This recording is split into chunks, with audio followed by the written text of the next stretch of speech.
Hey, everyone. This whole thing has been a whirlwind, and I honestly don't know where to start. I never thought I'd be that guy posting about my marriage imploding in real time, but here we are. I, 34M, have been married to Emily, 32F, for 6 years. We met when I was working a retail job, and she was a college student. She came from money. Her parents are the kind of rich that makes you wonder if they've ever stepped inside a Walmart. Me? I grew up in a blue-collar family where you worked hard, saved what you could, and hoped for the best. I should have seen the red flags early on. Emily's parents never liked me. They thought I was after their money, even though I paid my own way and never asked them for a dime. Before we got married, they insisted on a prenup. Emily cried about it, saying she didn't want one, that she loved me and didn't care about money. But her parents wouldn't budge. I wasn't thrilled, but at the time, I figured, what's the harm? I was marrying for love, not money. The prenup was mostly about their assets, protecting the family fortune. But there was a clause about marital property. Anything earned or won during the marriage was to be split equally in the event of divorce. That little detail didn't seem important at the time. We were happy, and I trusted her. Well, fast forward to last year. Emily started acting different. She was more distant, constantly on her phone, and always too tired to spend time together. At first, I thought maybe she was just stressed. Then she started going on these girls' trips every few months, trips she never invited me on. I'd see Instagram pictures of her at fancy resorts, expensive restaurants, and once at a private yacht party. When I asked, she brushed it off. Just the girls treating themselves, she'd say. I was working long hours, doing everything I could to make sure we had a good life, but she barely noticed anymore. Then came the moment that changed everything. Emily bought a lottery ticket on a whim. I remember because she laughed about it. She almost never played. What if I win? She joked. I rolled my eyes and told her I'd take her out to celebrate when she didn't. Except she did. $9 million. And that's when she completely changed. She didn't tell me at first. I found out a week later when I overheard her whispering on the phone with her mother. I have to do this now, before he tries to take anything, she said. My stomach dropped. I didn't know what she meant, but something in her voice told me it wasn't good. That night, she sat me down and hit me with a bombshell. She wanted a divorce. No explanation, no discussion, just a cold, detached, I think it's for the best. I was blindsided. Why? I asked. Did I do something? Are you seeing someone else? She just shook her head and said, I don't want to fight about it. I'll make it easy for you. She had already hired a lawyer. She had already packed some of my things. She wanted me out immediately. I begged her to at least talk to me, to explain what changed. She just kept repeating that she had made up her mind. And her parents? They were thrilled. Her mother even had the audacity to smirk when she saw me packing a bag. I was wrecked. I had no idea how I was going to start over. I had put everything into this marriage, and now she was just throwing me out like I was some disposable nobody. But then something clicked. The prenup. The same document her own parents forced me to sign. And that's when I realized she had just made a huge mistake. So, after Emily dropped the divorce bomb on me and basically shoved me out the door, I spent the next few days in a fog. I was sleeping on a buddy's couch, trying to process what the hell had just happened. One moment, we were married, and the next, she was treating me like some kind of leech. Like I was a problem she needed to get rid of. And the worst part? She was lying to everyone. She told our mutual friends that we had grown apart and that she just wanted a fresh start, that it had nothing to do with money. She even had the nerve to tell some people that I agreed with the divorce and that it was mutual. Meanwhile, she was ghosting me. Wouldn't answer my texts. Wouldn't even have a real conversation. Just sent short replies like, please respect my decision. Then came the day I met with my lawyer. I sat down with him completely drained and laid it all out. The sudden divorce, the secrecy, the lottery. I told him I had nothing. No home, no assets, barely any savings because we had always shared expenses. He listened carefully, then leaned forward and asked, didn't you say her parents made you sign a prenup? I nodded. He smiled. And do you have a copy of it? I didn't, but he told me not to worry. He could request a copy from a court. And when he did, that's when everything changed. See, Emily thought the prenup protected her. She figured it would keep me from touching any of her parents' money. And she was right. I had never wanted a dime of their wealth. But what she forgot was the clause about marital assets. And guess what? Lottery winnings count as marital property, which meant that legally she owed me half, $4.5 million. I felt like the world had suddenly flipped upside down. One minute, I was thinking I'd have to start my life over from scratch, and the next, I realized I was entitled to more money than I had ever dreamed of. But here's where it gets even better. Emily had already spent a ton of the money. She had gone on a luxury shopping spree, booked a vacation, and even put a down payment on a new house. She thought she was free and clear, living her best life, while I was supposed to quietly disappear. Well, that wasn't happening. When my lawyer filed the paperwork, she lost it. She called me, screaming, "How could you do this to me?" Like I was the villain here. Oh, now she wanted to talk. Now that she realized she had to pay up, I stayed calm and just said, "It's in the prenup. You made me sign it, remember?" Silence. Then she started crying. Not because she was sorry. Oh no, she was just upset that she had been caught. "You're ruining my life," she sobbed. I almost laughed. Her life? She had kicked me out of my own home, thrown away 6 years of marriage, lied to everyone, and now she was the victim? I didn't say anything else. Just told her to have her lawyer talk to mine. And the best part? Her parents, who had forced the prenup on me, who had always looked down on me, who had celebrated when she left me, were the ones who had screwed her over the most. She wanted to take everything for herself. Instead, she was about to lose half. And I was just getting started. After that phone call, where Emily realized she had just cost herself half her winnings, I expected her to lawyer up and fight. But instead, she did what she always did when things didn't go her way. She ran to mommy and daddy. Next thing I know, I'm getting a text from her father. Not Emily. Not her lawyer. Her dad. Him. "We need to talk. Let's be reasonable about this." Me. "Talk to my lawyer." 2 hours later, my lawyer calls me and says, "Looks like they're in full panic mode."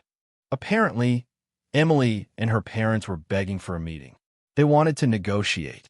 Now, I knew exactly what this was. They weren't trying to be fair.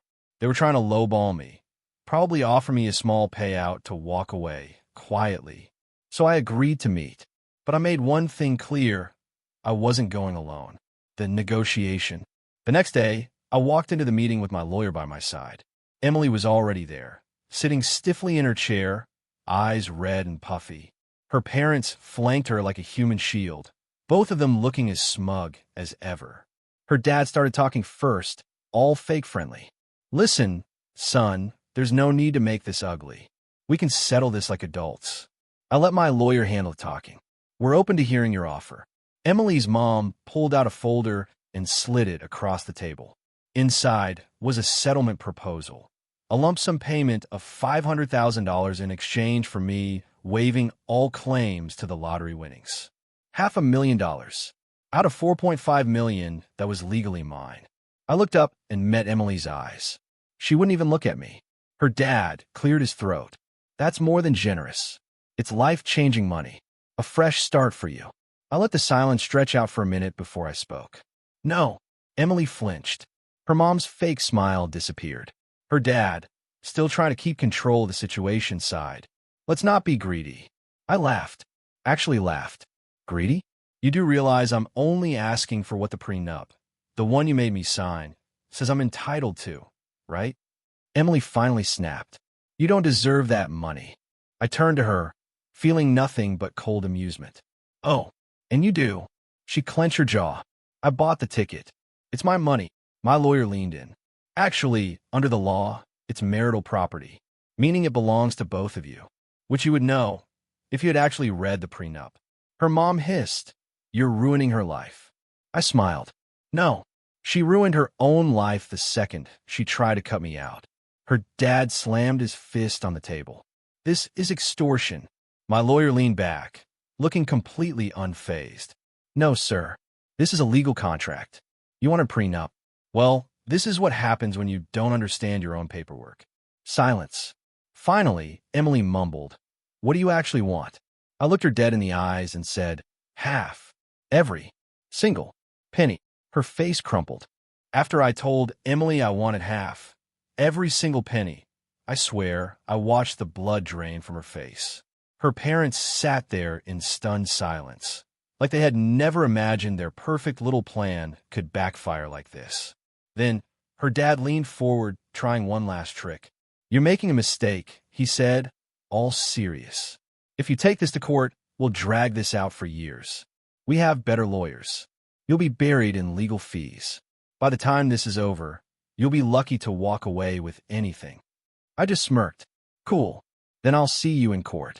That's when Emily lost it. She shot up from her chair, slamming her hands on the table. "Why are you doing this to me?" she screamed.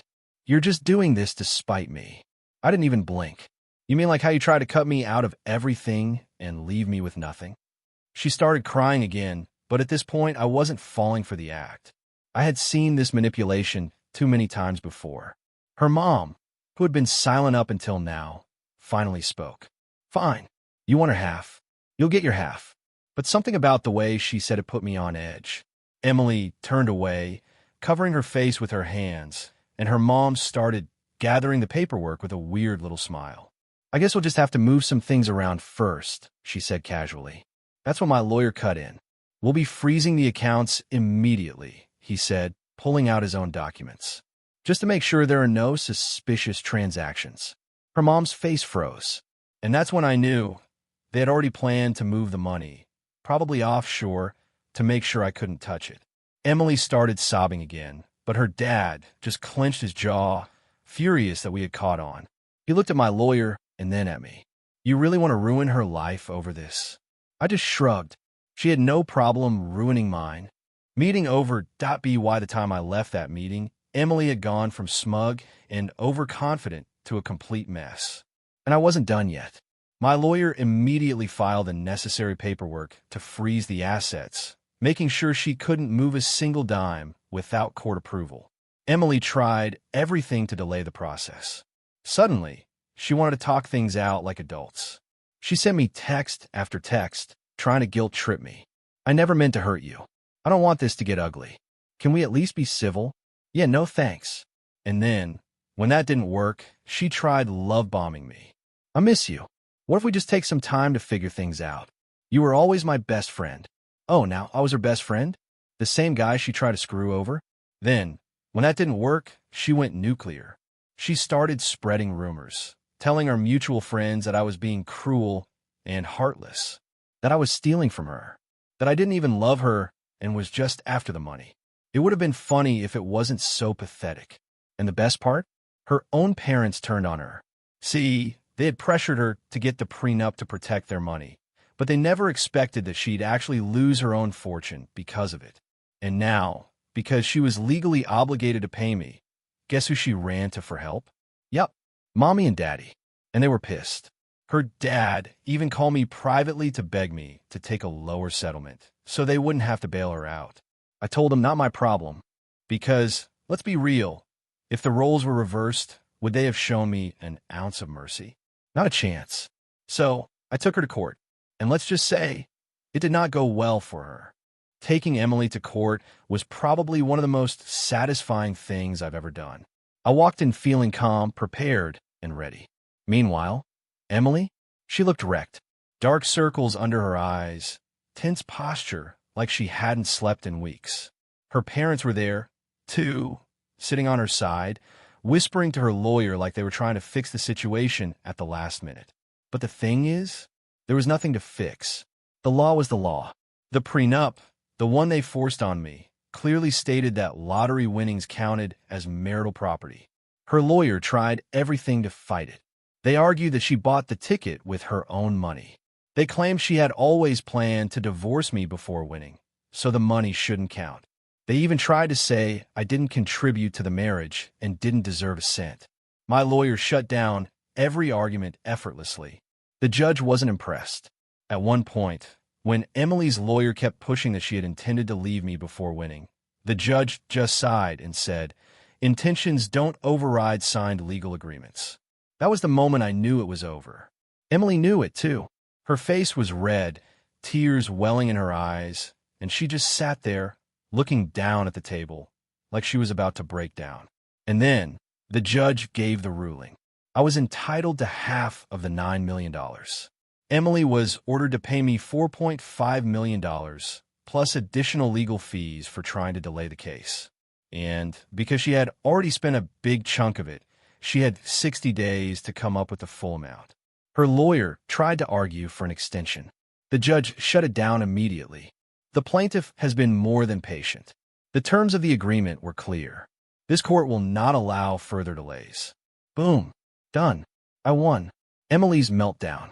I walked out of that courtroom feeling free. 6 years of my life with her. Wasted. But at least I wasn't leaving with nothing. Emily, on the other hand, completely fell apart. The moment court ended, she ran after me in the hallway, sobbing. Emily, please, can we talk? Just us. I turned to my lawyer, who gave me a look that basically said, up to you. So I sighed and said, 5 minutes. We stepped aside, away from everyone else, and she immediately grabbed my arm. Emily, you don't have to do this. You don't even need the money. I pulled my arm back. That's not the point, Emily.